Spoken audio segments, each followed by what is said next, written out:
Chapter 12. Many years before, two whales had washed up on the sand spit. Most of the bones had been taken away to make ornaments, but the ribs were still there, half buried in the sand. These I used in making the fence. One by one, I dug them up and carried them to the headland. They were long and curved, and when I had scooped out holes and set them in the earth, they stood taller than I did.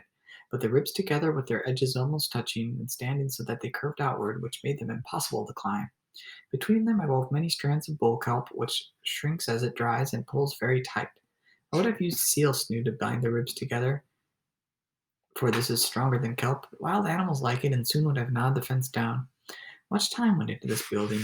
It would have taken me longer, except the rock made one end of the fence and a part of a side. For a place to go in and out, I dug a hole under the fence just wide and deep enough to crawl through. The bottom sides The bottom and sides I lined with stones. On the outside, I covered the hole with a mat woven of brush to shed the rain, and also on the inside with a flat rock which I was strong enough to move. I was able to take 8 steps in between the sides of the fence, which gave me all the room I would need to store things I gathered and wished to protect.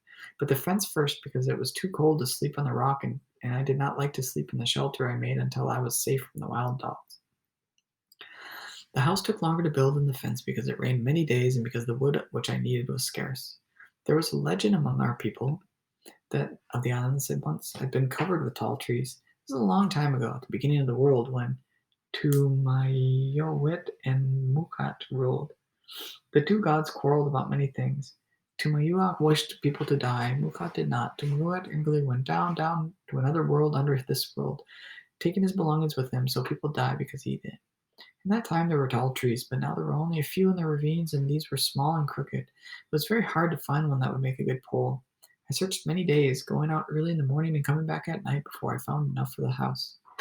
I used the rock for the back of the house, and and the front I left open since the wind did not blow from this direction. The poles I made of equal length, using fire to cut them, as well as a stone knife, which caused me much difficulty because I had never made such a tool before. There were 4 poles on each side, set in the earth, and twice as many for the roof. These I bound together with sinew and covered with female kelp, which has broad leaves. The winter was half over before I finished the house, but I slept there every night and felt secure because of the strong fence. The foxes came when I was cooking my food and stood outside gazing through the cracks, and the wild dogs also came, gnawing at the whale ribs, growling because they could not get in. I shot 2 of them, but not the leader. While I was building the fence and the house, I ate shellfish and perch, which I cooked on a flat rock. Afterwards, I made 2 utensils. Along the shore, there were stones that the sea had worn smooth. Most of them are round, but I found 2 with hollow places in the center, which I deepened and broadened in rubbing them with sand. Using these to cook in, I saved the juices of the fish, which are good and were wasted before. For cooking seeds and roots, I wove a tight basket of fine reeds, which is easy because I had learned how to do it from my sister Ulate. After the basket had dried in the sun, I gathered lumps of pitch in the shore, softened them over the fire, and rubbed them on the inside of the basket so that it would hold water. By heating small stones and dropping them into a mixture of water and seeds in the basket, I can make gruel. I made a place for fire in the floor of my house, howling it out and lining it with rocks. The village of Galat made new fires every night, but now I made one fire which I covered with ashes when I went to bed. The next night I would remove the ashes and blow on the embers. In this way I saved myself much work. There were many gray mice on the island, and now that I had food to keep from one meal to the other, I I needed a safe place to put it. On the face of the rock, which was the back wall of my house, were several cracks as high as my shoulder. These I cut out and smoothed to make shelves where I could store my food, and the mice could not reach it. By the time the winter was over and grass began to show green on the hills, my house was comfortable. I was sheltered from the wind and rain and prowling animals. I could cook anything I wished to eat. Everything I wanted was there at hand. It was now time to make plans for getting rid of the wild dogs which had killed my brother and would kill me should they ever come upon me unarmed. I needed another and heavier spear, also a larger bow and sharper arrows. To collect the material for these weapons, I should search the whole island, taking many suns to do it. This left only the nights to work on them. Since I could not see well by the dim fire I used for cooking, I made lamps of the dried bodies of little fish, which we call sai-sai. Say-say. Say-say is the color of silver and not much bigger than a finger. On nights when the moon shines, these little fish come swimming out of the sea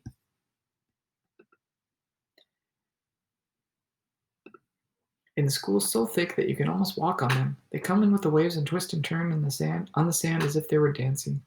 I caught many basketfuls of say and put them out in the sun. Hung up by their tails from the poles of the roof, they made much odor, but burned with a very clear light. I made the bow and arrows first, and was pleased when I tried them, so I could shoot farther and much straighter than I had before. The spear I left to the last. I wondered, as I smoothed it and shaped the long handle and fitted a stone collar around the end, both to give a spear weight and to hold the spear point, if I could make this point the way of our men our tribe did, from the tooth of a sea elephant.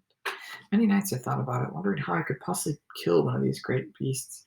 I could not use a net of kelp, because that needed the strength of several men, nor could I remember that a bull elephant had never been killed with an arrow or a spear.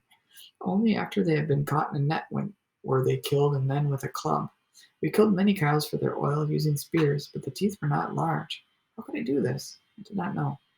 Yet the more I thought about it, the greater my determination to try, for there was nothing to be found on the island that made such good spear points as the tusk-like teeth of the bull sea elephant.